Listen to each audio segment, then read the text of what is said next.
My dear friends, today is our concept preposition. Preposition में on to और upon दोनों same word हैं, दोनों का सेम फार्मूला है, नाम अलग है, यूज सेम है। अभी आप लास्ट वीडियो में देखे थे ऑन का प्रयोग। ऑन का प्रयोग स्पेशली मैंने बताया था जब कोई वस्तु किसी वस्तु पर, किसी सरफेस पर स्थिर हो गए, उसका भार स्थिर हो, भार हो और स्थिर हो। मैंने बताया अगर ये रजिस्टर है या ये टेबल है, इस टेबल पर ये इसका भार है और स्थिर है, तो वहां पर ऑन का प्रयोग किया जाएगा। लेकिन ऑन टू का प्रयोग या अपान क्या है, मोशन में हो, ये आया और इस ढंग से ऐसे हो गया, तो ये जब मोशन में होगा, गति में होगा, तो वहां पर ऑन टू या अपान का प्रयोग किया जाएगा। जब कोई ऑब्जेक्ट मूविंग पोजीशन में, जब कोई ऑब्जेक्ट मूविंग पोजीशन में हो, अर्थात गतिमान अवस्था में हो, दूसरे पर आ जाए, एक ऑब्जेक्ट दूसरे ऑब्जेक्ट पर मूविंग पोजीशन में आ जाए, अर्थात एक वस्तु एक सरफेस से वस्तु दूसरे सरफेस पर आ जाए, वही ऑब्जेक्ट एक सरफेस से दूसरे सरफेस पर आ जाए, तो वहां पर या ऊपर के अर्थ में ऑन टू या अपान का प्रयोग किया जाता है। समझ गए होंगे? दोनों, चाहे ऑन टू यूज करिए चाहे अपान यूज करिए, इसमें कोई डिफरेंस नहीं है। There is no difference between two of them. A boy is floating upon to or, चाहे अपॉन टू यूज करिए चाहे ऑन टू द वाटर। यहां ध्यान देने वाली बात यह है, पानी एक सरफेस है, किसी के ऊपर कुछ हो और गतिमान पोजीशन में हो, मूविंग पोजीशन में हो, तो यहां पर क्या है, फ्लोटिंग मूविंग पोजीशन है और किसी के टॉप पर है, ऊपर है, पानी के ऊपर है, तो यहां पर ऑन टू या अपान का प्रयोग किया जाएगा। A boy is floating upon to, upon on या ऑन टू द वाटर।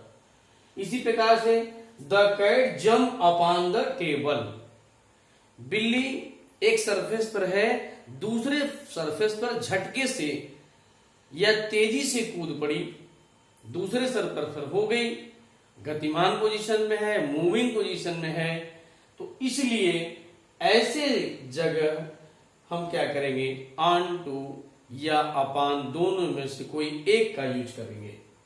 इसी प्रकार से आपका डाउट कहीं न रहे, इसलिए मैंने कई एग्जाम्पल के माध्यम से आपको समझाने का प्रयास किया है ताकि कोई कंफ्यूजन न हो।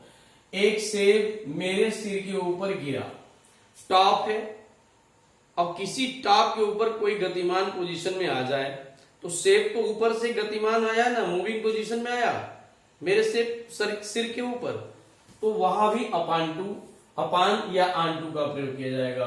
N apple fell on to या अपॉन माई हेड। बच्चे बालू पर कूद रहे हैं।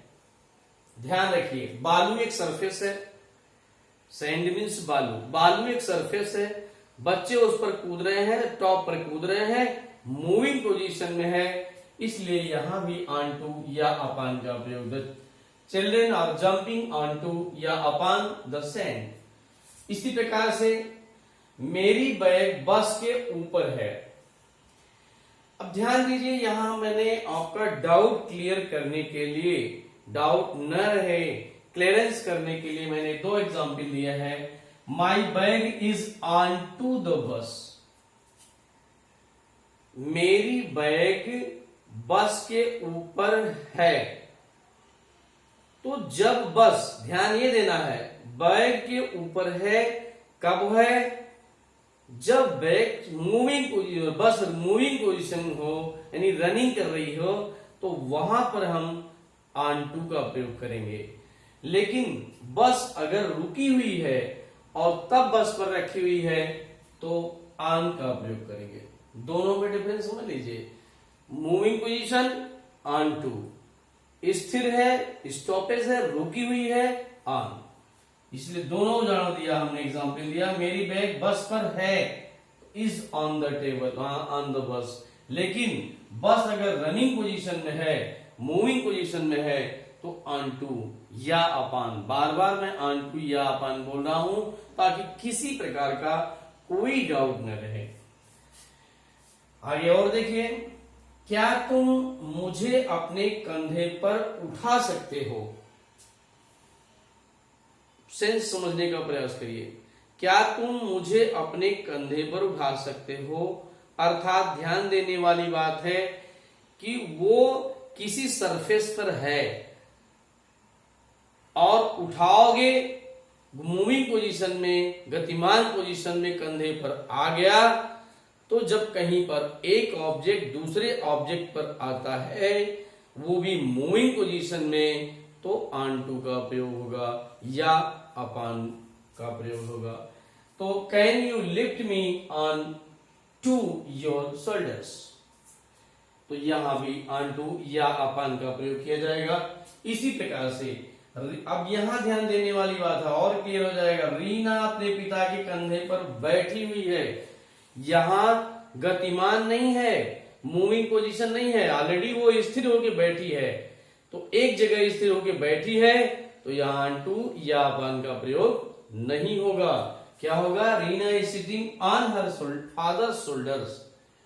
तो पिता के कंधे पर सिटिंग ऑन लिखा हुआ है क्योंकि स्थिर बैठी है, कहीं मूविंग पोजीशन नहीं है, तो यहां ऑन का प्रयोग। जैसे ही मैंने सीढ़ियों पर कदम रखा, मैं फिसल गया। अर्थात मैं आया, पैर रखा, फिसला, तो ये मूविंग पोजीशन हो गई।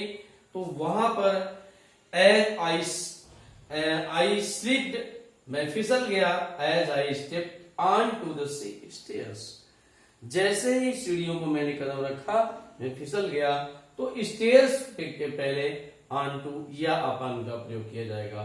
इसी प्रकार से एक नई चीज है, यह मुझ पर निर्भर करता है, जहां डिपेंड्स होगा वहां ऑन मी नहीं बल्कि अपॉन टू, अपॉन या ऑन टू। तो it depends on to me या अपॉन मी, दोनों सही है, ऑन नहीं सही है। गीता मेज पर छलांग लगाई।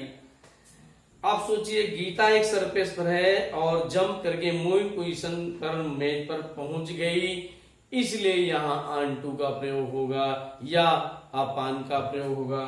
और कूदने लगी, तो मूविंग पोजीशन में नहीं थी, कूदी, इसलिए ऑन का प्रयोग होगा, गतिमान नहीं है। तो आशा करता हूं कि ऑन टू या अपॉन का प्रयोग आप अच्छी तरह प्रपोजिशन में समझ गए होंगे। बड़ा ही इंपॉर्टेंट है, सिर्फ पॉइंट्स ऑफ व्यू समझना है, सेंस समझना है, इसका मेन सेंस क्या है, तो समझ गए होंगे। अगर कहीं से कोई, if you feel any problem about this concept, you can comment me, I will solve your problem. छोटी सी एक रिक्वेस्ट है लास्ट में कि मेरे चैनल पर आप नए हैं तो प्लीज तुरंत सब्सक्राइब करें, लाइक करें, शेयर करें, ज्यादा से ज्यादा लोगों के पास शेयर करें, ताकि मेरा एक जो उद्देश्य है उसकी पूर्ति हो सके। मुझे बहुत खुशी होगी यदि आप ज्यादा से ज्यादा लोगों के पास शेयर करेंगे और चैनल को सब्सक्राइब करेंगे। Thanks for watching my video. Okay.